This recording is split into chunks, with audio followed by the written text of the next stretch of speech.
These Disney World mistakes are already tripping people up in 2024, but we're going to make sure the same thing isn't going to happen to you.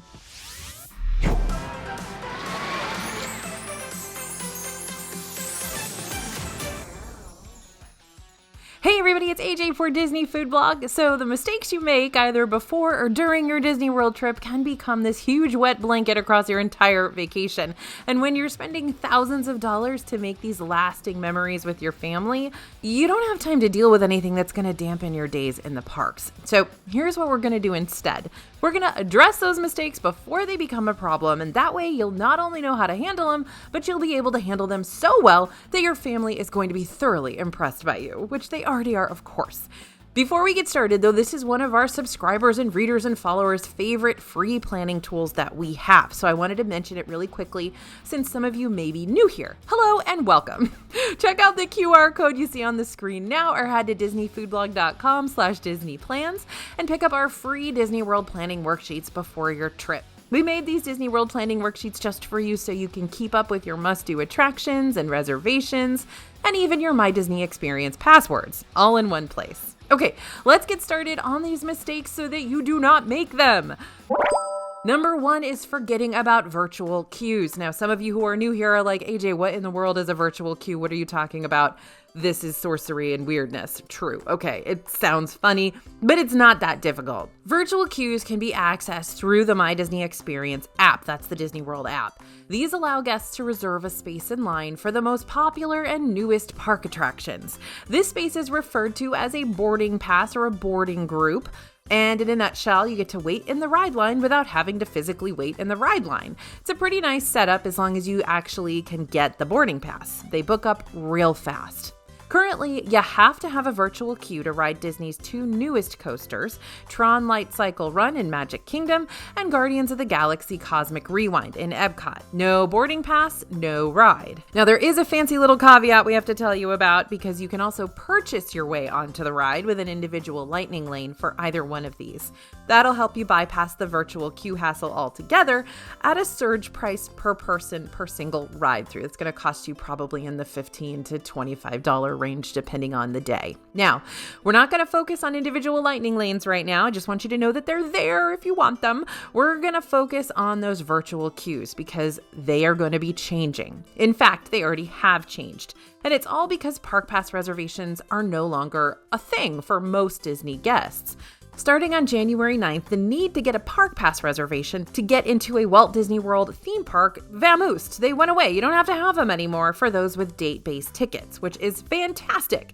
We don't have to worry about that extra step anymore. But how does this impact the way we schedule virtual queues? Well, nowadays, you no longer need a Park Pass reservation to book virtual queues for a specific park. Meaning, if you wake up before 7 a.m. on the day of your park visit and decide right then and there that you're going to visit Magic Kingdom that day instead of Epcot, you don't have to worry about switching any Park Pass reservations around, and you don't have to prove that you have a Park Pass to get a virtual queue in a certain park. You can just go on the My Disney Experience app and grab a boarding pass for Tron. This also means that if one virtual queue is already filled up for the day, you can go ahead and try for another instead. So, for instance, if you tried your luck for Tron and came up dry, but Cosmic Rewind still has virtual queue availability, you're no longer tied down to the specific park anymore, so you can change your plans on the fly, just like the good old days. By the way, that's probably not how it's going to be. Cosmic Rewind is going to fill up before Tron, just so you know. Now, just as long as you've got valid park tickets already purchased, you can try for either virtual queue for the park you plan on visiting that day. But just remember, you can only hold one virtual queue at a time. Disney has come out and stated that for us. So you can't have a virtual queue in Magic Kingdom and in Epcot at the same exact time. Cool? Cool. Now, I know I talked a lot at you right then, but there's still a whole lot more to learn about these virtual queue thingies. So I'll go ahead and link our virtual queue blog post featured on the DFB website down in the description, just in case you want to study up on these a little bit further. Which, not to tell you what to do with your time or anything, but you really should study up on them if you want to feel more comfortable with the virtual queue procedure before your trip, because we got a step-by-step for you. We're going to walk you through it so you can make sure to get the queue you want. Now, don't be fooled. These aren't the only virtual queue changes that'll be happening in 2024. I know. Are you already just exhausted with all of the stuff you have to learn for this? Oh, believe me, we're just getting started, y'all. But once Tiana's Bayou Adventure opens up in Magic Kingdom later on this year, something tells me we're going to have a whole other virtual queue to worry about. While we can't give you any concrete details just yet about how the virtual queues are going to work for Tiana's Bayou Adventure, because Disney hasn't said anything about it yet, they should announce more after giving us an exact date that this log flume attraction is going to go live in the park. For now, virtual queues are still operating similarly to how they have before, with the exception of the whole park pass reservation changes, and you don't have to have a park pass to get a virtual queue, and you can try to book the one, and if you can't book the one, you can try to book the other, but you can't have two at the same time. That's all changing, but everything else is the same. So be sure to keep checking back here with us, and we'll let you know when we hear more about those inevitable boarding group changes for potentially Tiana's Bayou Adventure. Whew. Okay, that was a big one to start with. Everybody okay? Everybody cool? Need to go take a break? Need to get a glass of milk or something? We will wait for you.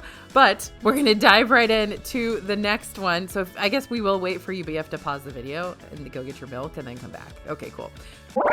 Over in World Celebration, Communicore Hall and Communicore Plaza are ready to welcome Epcotians into a brand new home base for each seasonal festival. So the way the festivals have been running for the past few years, since 2020, is probably going to change pretty significantly this year. Communicore Plaza provides an outdoor space for guests to experience everything from live music to festival booths.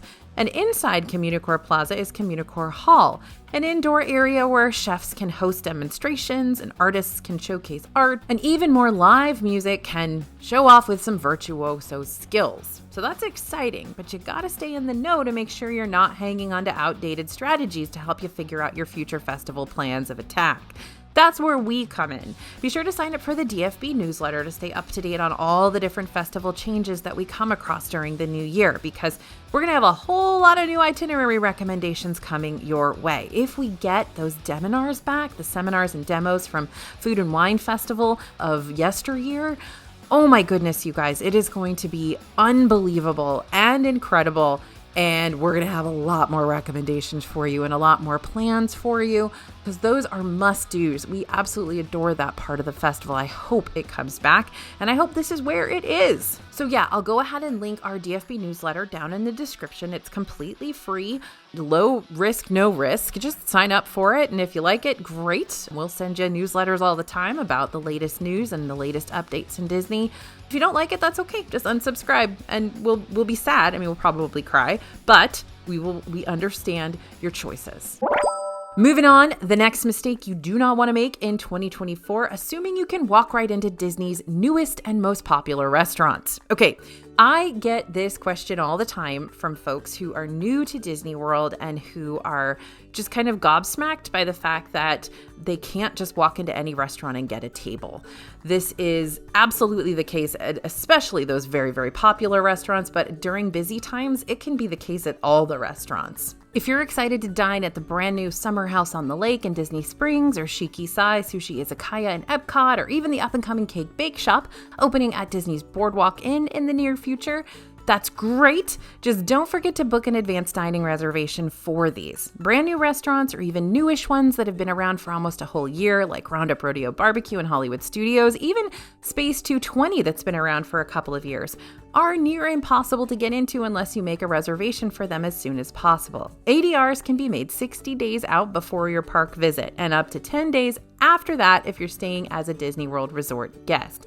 These reservations will go live daily, starting at around 6 a.m. Eastern, though they've also been known to go live earlier than that on occasion, even as early as 5:30 a.m.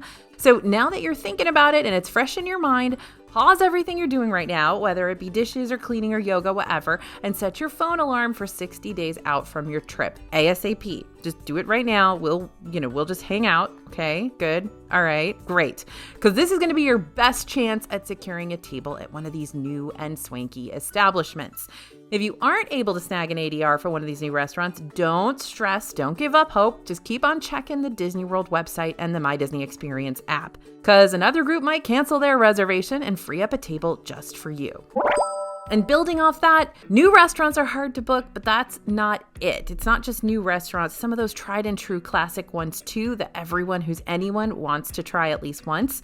This can be Cinderella's Royal Table in Magic Kingdom, Hollywood Brown Derby in Hollywood Studios, Chef Mickey's in Disney's Contemporary Resort, and Space 220 in Epcot. They continue to be some of the hardest reservations to get resort-wide. So don't wait to book them just as soon as you're able, if you're able. And piggybacking off of that, while most lounges are first come, first serve, select ones like Oga's Cantina in Hollywood Studios and the Space 220 Lounge still require advanced dining reservations. Now, you can get walk-up sometimes, but it's best to go ahead and book that ADR. There's a slight chance you'll be able to get first come, first serve availability by asking to be seated at the Space 220 bar, but anyone under the age of 21 won't be allowed to sit there. So if you've got young adults, teens, or kiddos in your group, it's best you stick with making those reservations. And then there's Trader Sam's over at Polynesian Village Resort, which is a whole other horse of a different color to, bring Munchkinland into this.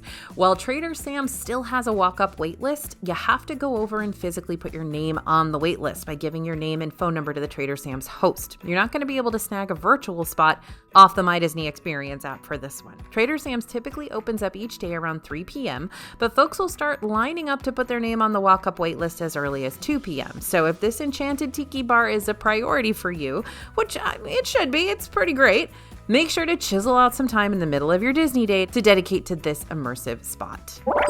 All right, the next mistake we want you to avoid in 2024 is not staying up to date with closures. Disney is no stranger to extended closures, and I'm not just talking about ride closures here. We're talking pools, we're talking water parks, we're talking hotel areas. Now, throughout the year, you can also expect to find issues with transportation closures, restaurant closures, even hotel room issues. So these closures aren't meant to get you all riled up, because Disney usually does this when they're working on renovations to improve your experience, but it sure doesn't help you out any when you're wanting to take a dip in the pool right then and there, or as soon as you get to your resort and then suddenly you're met with a "please excuse our pixie dust" sign and the pool is closed the whole time you're at the hotel. Not to sound like a broken record or anything, but we're always updating our DFB family when we hear about any new or continuous closures. We do this through our social media, our website, and of course our newsletter. But you can also find out about any future closures on the Disney World website as well. Closures will usually be listed in orange text towards the top of a specific attractions page.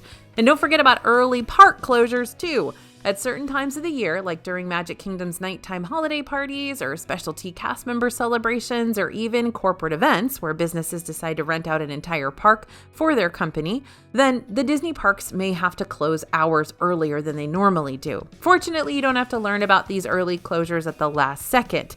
Disney World posts their updated park times over on their hours and events calendar online. So before you lock in the dates of your vacation, check up on that calendar first, just to make sure you're not going to be paying a full ticket price without the promise of a full park day. Now, sometimes park hours change the week of or the week before, so keep checking back, and if you need to sort of plan a different day for a Magic Kingdom day because the day you were going to go is going to close early, that's really, really good to know and good to check. Also, those pool closures are absolutely horrendous if you're staying at that hotel. So make sure you know which pools are closed and when. They usually close here at the beginning of the year because it's cold and not a lot of people swim. And so they're able to do maintenance during that time frame. But it sure is a bummer if you are, coming from a place where you're more than happy to swim in 50-degree weather and that pool is closed. You don't really get the bang for your buck for paying for that hotel. Now, this next mistake is kind of fun and kind of interesting, but I still don't want you to make it. It's not revisiting certain park sections at night. Okay, there are areas around Disney World that develop a whole new different personality once the sun goes down. And if you skip these areas at night simply because you already saw them during the day, then you're going to be doing yourself a disservice when it comes to Disney Imagineering. Pandora over in Disney's Animal Kingdom is probably one of the biggest examples of this. By day, you're going to walk through a lush, earthy scene. Well, I guess it isn't earthy, right? It's a different planet of floating mountains and cascading waterfalls. But by night, Pandora becomes a bioluminescent wonderland, and there's nobody ever there. During the summer, it may be more difficult to see this nighttime transformation since the park tends to close before the sun sets, but when the days are shorter or when you're visiting during one of Animal Kingdom's new after-hours events, which we're going to talk about more later on, then you'll be able to enter into a glowing Pandora with bright neon pathways and illuminating plant life. Now, Journey of Water, inspired by Moana over in Epcot, also has a similar nighttime transformation. While this walkthrough attraction goes real heavy on the earth tones while the sun's still out, it radiates with warm lights and colors once the sun goes down, so get your camera ready. And yes, we're big fans of all the sunset light colors that illuminate the impressive Te Fiti goddess at night, but don't completely skip out on coming here during the day too. This water-based walkthrough can be the perfect way to cool down around the afternoon when the summer sun's getting a little too intense for you, which it will, because it always does. Now, honestly, I could keep going with this point, but I'm going to give you one more suggestion for now, and maybe we can revisit this in a later video. There's more than one reason why you'll want to check out Star Wars Galaxy's Edge in Hollywood Studios during the day and at night, and it's not just because of the different mood lighting, though that is pretty cool. Throughout the day, Galaxy's Edge is one of the busiest areas of the park. It can get so busy, in fact, that it's really hard to just take the time to appreciate where you are because you're too busy trying not to step on the heels of the person in front of you. But at night, the Galaxy's Edge crowds start to disperse as more people flood over to see Fantasmic before heading out for the day. And that means you can come back to Galaxy's Edge to really take it all in, minus the bottlenecked paths, if you don't feel like you got the chance to deeply appreciate it enough before. It is absolutely stunning at night. If you go into that marketplace at night, oh my gosh, I just stand there and take picture after picture after picture because it's gorgeous. So if you haven't seen Galaxy's Edge at night, it's time. Next mistake I really want you to avoid in 2024 is not having a plan B for transportation. Your absolute favorite Disney transportation service may not be as reliable as you think. And as you know, Disney World is 43 square miles. It's huge, so you can't walk everywhere. You gotta take transportation, and there's a lot of it. So the Skyliner may have to shut down during a storm, and the monorail may come across some technical difficulties. Just today, we had a reporter who was actually having to go backwards on the monorail back to the Transportation and Ticket Center because the monorail was broken or another monorail was broken or something. The buses and the boats may not be as speedy as you need them to be when you're trying to make it to a dining reservation on time. So you get it. Disney's transportation is not flawless. It's always good to have a plan B just in case, and it's good to know what your plan B, C, and D options are, because a lot of people don't think about that. They just sort of plan, well, we'll just use the monorail because the monorail is the thing that you take from Epcot to Magic Kingdom, and what happens if the monorail's down? Then what do you do? And a lot of times it's just really confusing, and the lines for guest services are super long. So we're going to help you with that here. If one of the transportation services has to go down for storm or maintenance purposes, you should see signs around your resort or near the park gates letting you know what alternative transportation methods you can take. Let me give you a recent example. Back in December, we were trying to get over to Magic Kingdom from the Transportation and Ticket Center, only to find that the express monorail was down for the count. After a few minutes, Disney began running one monorail train, but with only one train, things were super delayed, so guests were encouraged to take the ferry instead. So Disney's always going to have a backup plan ready for you, and if for some reason they've got no monorails running and something's up with the ferry, they will have buses. Just ask a cast member, they will direct you where you need to go. And while it may not always be your first choice, it'll still get you where you need to be, which is better than the alternative of being stranded. One time I was trying to get back to my hotel from Magic Kingdom. It was about 10 a.m. in the morning, and I was basically told by a cast member that they just don't run as many buses in the morning back to the hotels because there aren't that many people going back to the hotels that early in the morning. They had to call like a little shuttle bus thing to come and get us and take us back to our hotel because we would have been standing there waiting forever. So always ask a cast member too. Now, when it comes to major bus and boat delays, you may prefer taking your own vehicle if you've got that handy to help you make it to your dining reservation on time or to rope drop on time. Or if you don't have your car handy, you can always save some safety net money to put towards a ride share when you need it most, like for an Uber or Lyft or one of the Disney-owned minivans. Now, this can come in super handy for rope drop because those buses can take forever for rope drop. And by the way, rope drop is when you're trying to get to a park right at opening time because you want to get on some of those rides really early before those big lines form. So sometimes it makes sense to just bite the bullet and get a lift instead. That'll pick you up at the front of the resort and it'll drop you off right at the front of the park.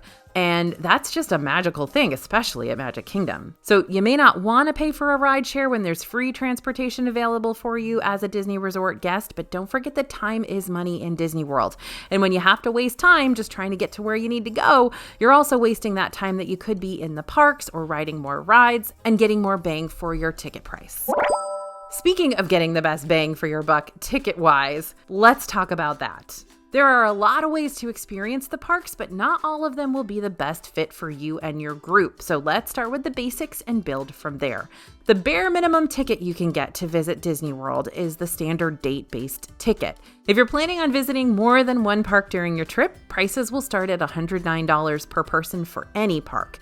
However, if you're just going to be visiting one park on one day and that's all, your ticket price will not only be based on the day you choose, but also the park you choose. So, for example, if I want a single day park ticket for June 5th this year, my cheapest option is Animal Kingdom at $144. My priciest is Magic Kingdom at $169. Okay, there are your basics, so let's expand on that a little bit. If you want to visit multiple parks in a single day, Disney has a Park Hopper add-on that you can purchase on top of your regular ticket price.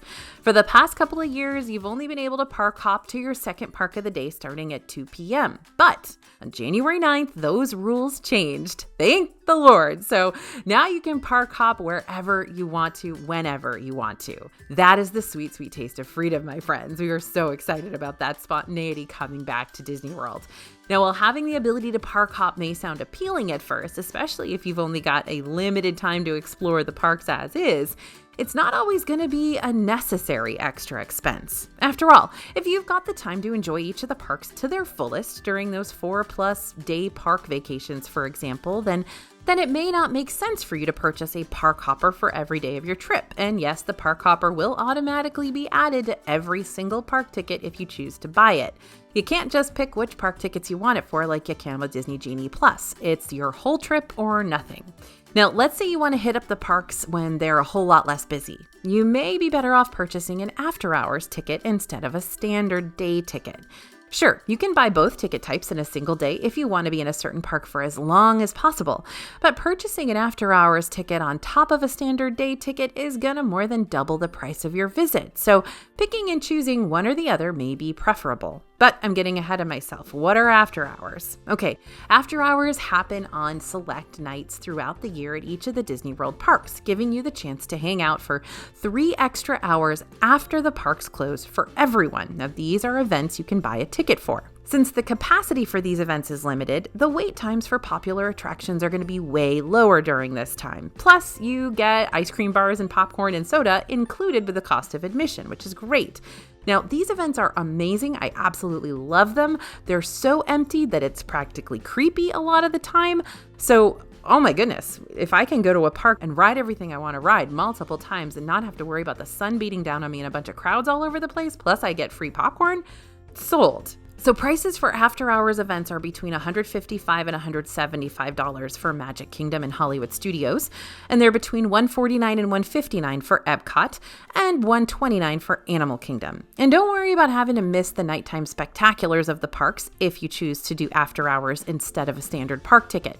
Thanks to the pre-party mix-in, where basically after-hours guests are allowed to go in before the park actually closes, you'll be able to see any last-minute shows and ride any last-minute attractions that may not be offered during after-hours, because not everything will be. So if you're considering purchasing an after-hours ticket, which, you should, I think they're fantastic, you may want to hold off if you're going to be staying at a Disney World Deluxe Resort during your vacation. Why? Well, because Deluxe Resort guests have access to what's called extended evening hours. Those are for select parks on certain nights, giving these guests up to 2 hours of extra time in the parks after they close for everyone else. So it's basically very close to an after-hours event, almost the same amount of time, minus the free snacks, but it's included in the cost of your hotel. All right, so lots of ticket talk right there, but here's the gist of what I'm trying to say. Do your ticket research. Make sure you're not just buying one of those ticket add-ons simply because Disney recommends it to you.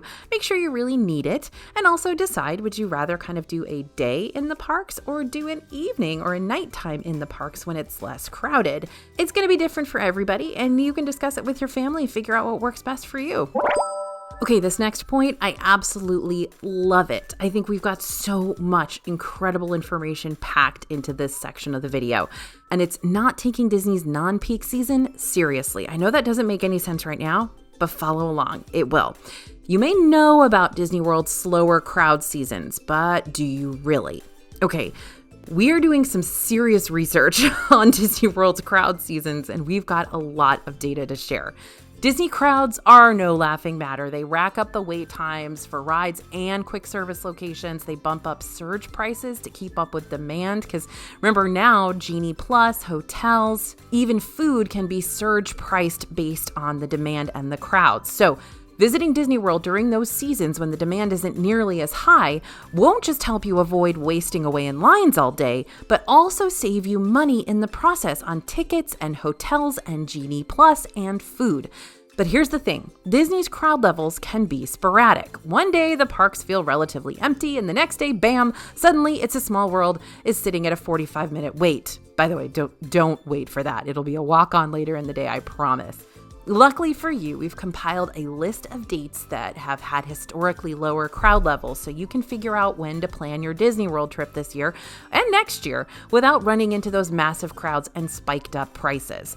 And we're starting with a time frame that we're in right now upon the release of this video, late January to early February. In the past, Disney World can get super crowded around New Year's Eve, New Year's Day, and early January in general. So if you're wanting to take a winter Disney trip when the temps are cooler and the people are more sparse, try visiting around the weeks of January 20th to January 26th or January 27th to February 2nd.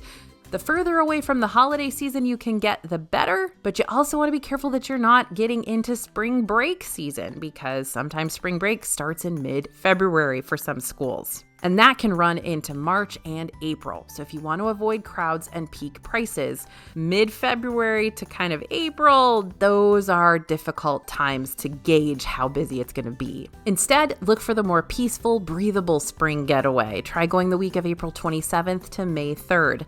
Again, we can't guarantee you won't see any crowds lingering after the bulk of the spring breakers disperse, but the odds will be more in your favor if you avoid March as much as possible. And then there's late August, which is just a recipe for lower crowds.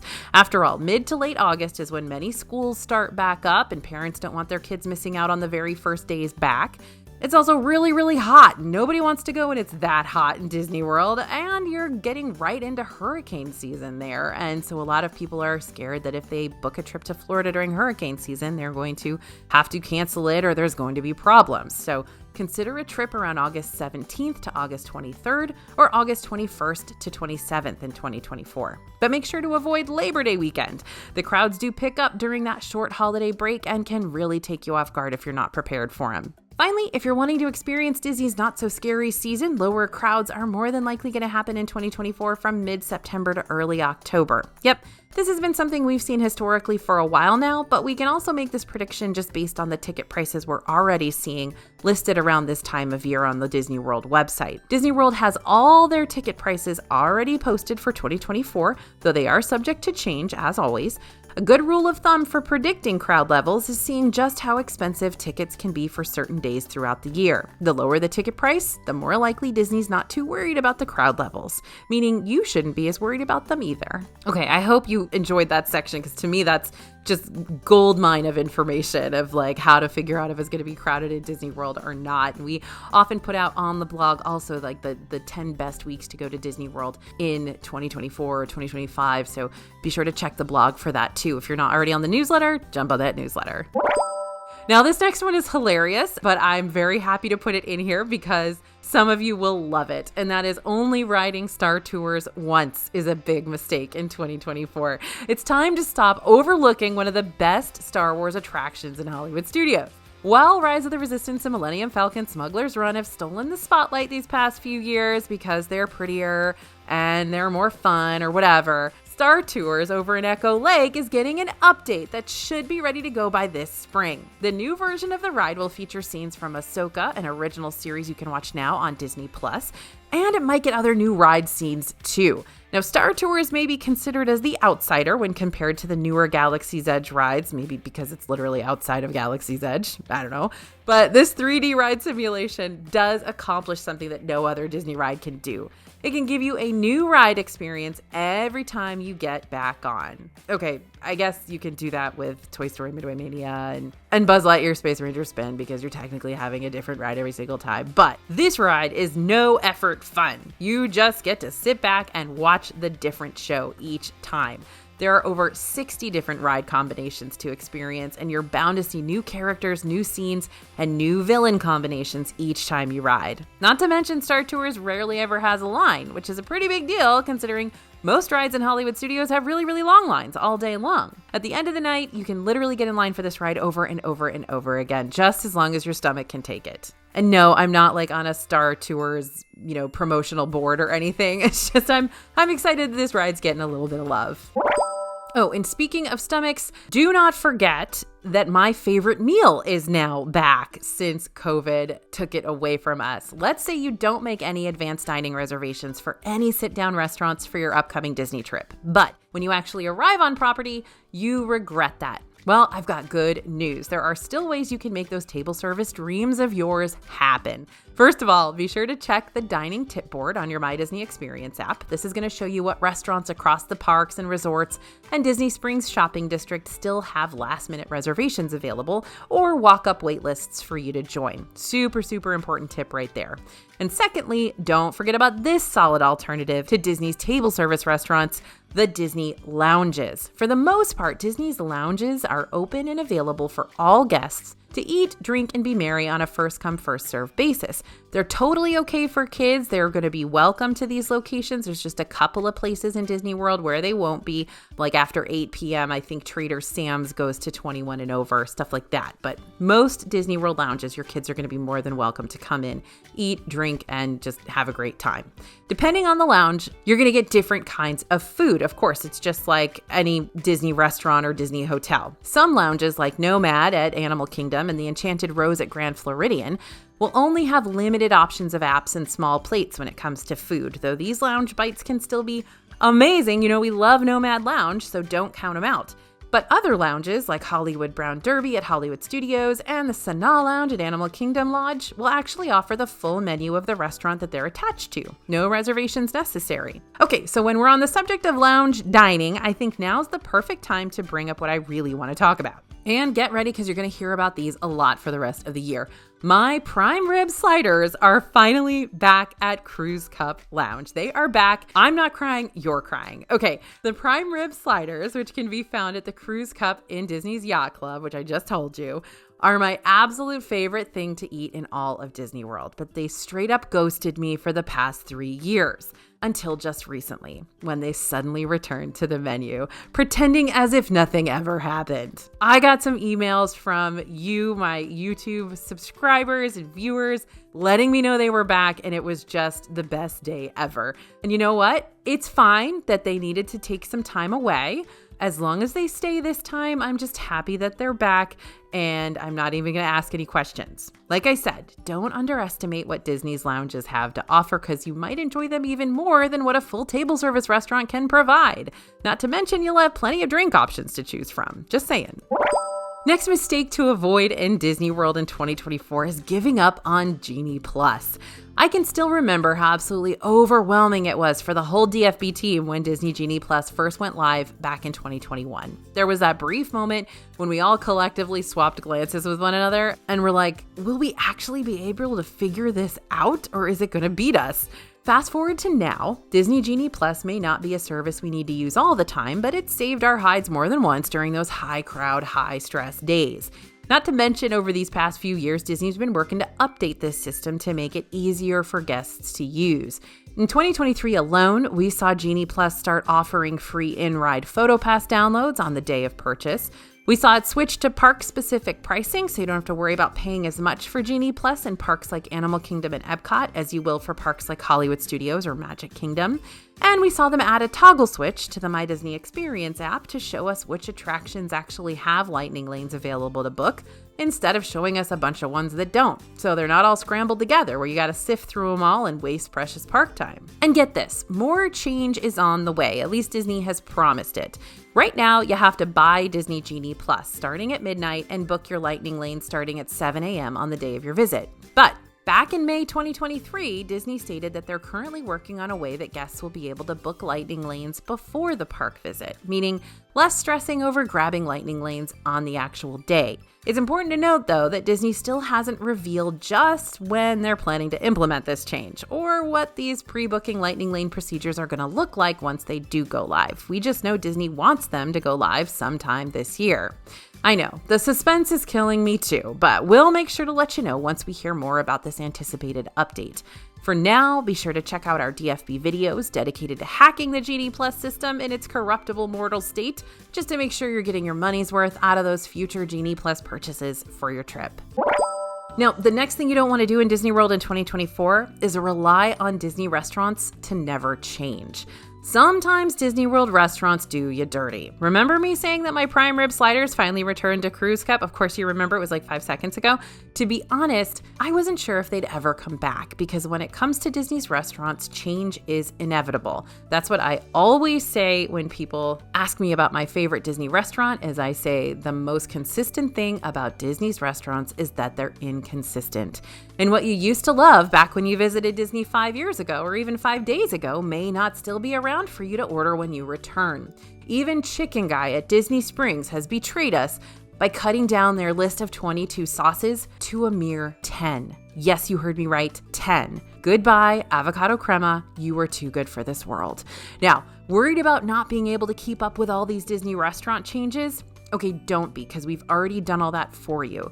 Our new multi-part DFB Guide to Walt Disney World Dining is that perfect digital companion for your 2024 vacation.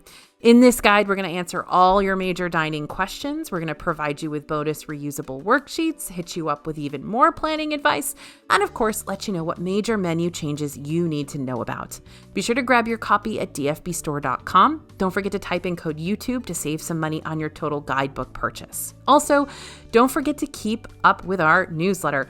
Every single week, we write, Robin Burks, she's one of our writers, she writes here's what menus have changed this week. We literally check every single menu. We tell you everything that's changed for the week at every Disney World restaurant. So if your trip is coming right up, then go ahead and jump on our newsletter. Make sure you're checking that post every week so you can see what the dining changes have been, what the menu changes have been, so that you're not expecting to go to a restaurant on your Disney World trip and the one thing you wanted to try isn't there anymore. Happens all the time. The next mistake to avoid in Disney World in 2024 is not knowing about the road closures. The My Disney Experience app and Disney World website can do a lot of things for you. They can help you make reservations and get tickets and hold your PhotoPass photos, and they can warn you about traffic delays. Remember earlier when I mentioned that any future Disney World closures of any kind will typically be listed on the Disney World website in orange text at the top of the page? Disney takes updating these pages very seriously. So seriously, in fact, that they'll also warn you about major roads inside the Disney bubble that'll be blocked off for future Run Disney races.